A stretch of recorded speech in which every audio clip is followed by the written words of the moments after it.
Welcome back on another flight. One that, despite the title of the video, starts with plenty of sunshine and VFR conditions. Now, this is a late April flight from Chicago Executive down to Arlington, Texas, and I've planned for it to be a non-stop flight of approximately 770 miles as filed, and that includes an assumed arrival procedure. Now, while a typical departure from Executive has an initial level off of 2,000 feet, O'Hare was on an easterly flow at this time, and once I was handed over to departure, I was cleared right up to flight level 200. So for the first time coming out of Executive in my ownership of this plane, I'll be able to see what my continuous climb performance is really going to be like. And to add to the excitement, conditions are pretty close to ISA and with very light winds. So we're going to time it. Now granted, it's been somewhat limited, but in my experience, O'Hare typically has GA departures from Executive making several step-ups to help manage the flow of the Bravo. But with the easterly flow and my route getting me above the approach corridor, this routing seemed to mesh well with that Bravo traffic. Hopefully, I can learn more of these trends from O'Hare and try to get more direct climbs like this in the future. Now, with the conditions, including a slight headwind for some of the climb, performance was quite respectable. I was able to maintain north of 1,100 feet per minute going up for much of the climb until a departing jet had me leveling off at 14,000 for a couple of minutes. And when I was cleared to continue my climb, I decided to go for more of a cruise climb around 750 feet per minute. All in all, I learned a lot about the way the plane performs in a climb, and I'm pretty happy with getting up to my cruising altitude in about 23 minutes and just about 43 miles, which is not far off the book numbers when you factor in the pause. Now, I've planned this flight for cruising at 185 knots, and it's estimated to take about 4 hours and 38 minutes. With a slight headwind of 6 to 10 knots most of the way, it's time to settle in for a few relaxing cruise hours. Well, until I get to Missouri, and that decided to stir up some weather which sapped my VFR conditions.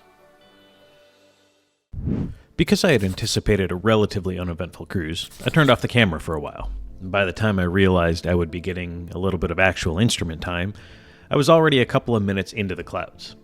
Nothing overly dramatic here, but it was new exposure I hadn't previously had without a view-limiting device on. And even when I was in actual conditions previously, it was 30 seconds passing through a cloud. But I'm relieved to report that my head immediately went to a continuous scan of the instruments, and not just a reliance on the fact that my autopilot was on. Now, I honestly can't say how I would have anticipated handling this. During instrument training, there's always the backup person in the other seat, whether in the form of an instructor or a safety pilot, and we all tell ourselves this training is exactly how we're going to do things outside of that training environment. But let's be honest, how many of us could legitimately pass a randomly administered ACS exam 6 weeks after a check ride, let alone 6 months after one? I would wager that, if we're being honest with ourselves, proficiency fades, and I'm really happy that this happened. And one thing you might notice, though it's harder to see with the video and time-lapse, is how the winds are shifting through this cloud system. At the start of this video segment, I had enough headwind that my ground speed was only around 162 knots, while at later points I was approaching 185 knots with the same power settings. Now, these sorts of variables serve as a pretty good reminder of why we are encouraged to, and I choose to, leave pretty good margins for fuel during planning. ForeFlight and other planning apps are great tools, but I'm not interested in adding to the fuel exhaustion statistics for GA. Now, I'm not going to rely on another timer, but this ended up being just shy of 27 straight minutes inside of a cloud. And you can see by the GPS track that it covered most of Missouri before I broke out approaching Arkansas. You can also see that I've still got quite the cloud deck below me, and yes, I'm going to have to punch through that before we get back to the ground. But how low it'll be by the time I'm in Texas? Well, it doesn't look convective during my arrival, but forecasts were iffy enough I was required to have an alternate. So let's take a look at that next.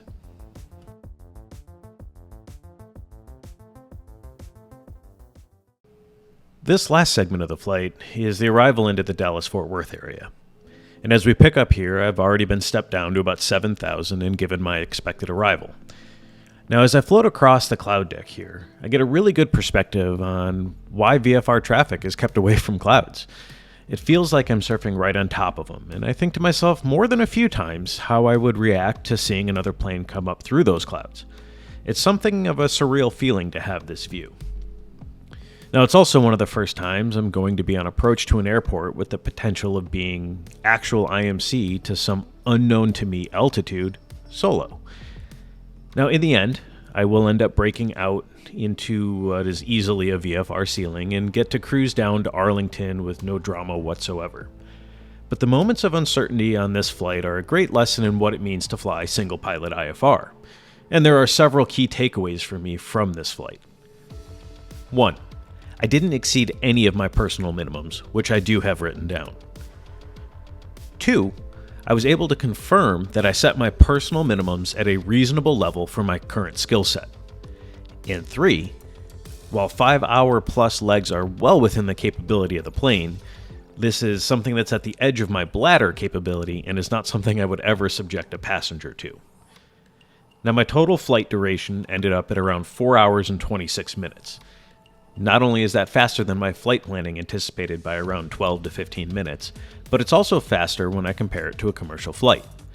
Of course, those jets fly a lot faster, but I would have been subjected to 90 minutes of checking in, going through security, and waiting around the terminal for departure, another 2 hours and 15 or so minutes in the air, and then an additional 30 to 45 minutes waiting on baggage and ground transport.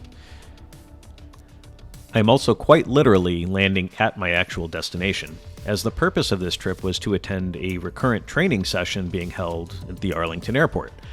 So I was quite a bit faster than flying commercial when I factor getting to my hotel in a rental car. The final learning I had on this trip was actually on my return flight. And that's a flight where I did exceed my personal minimums, and I got lucky. I'm not yet sure if I'm ready to share the footage from that return flight, as it was tough to deal with mentally and emotionally. But if you'd like to encourage me to share that, please like this video and leave a comment below. It's the encouragement of the people who watch this channel that keep me making content for it.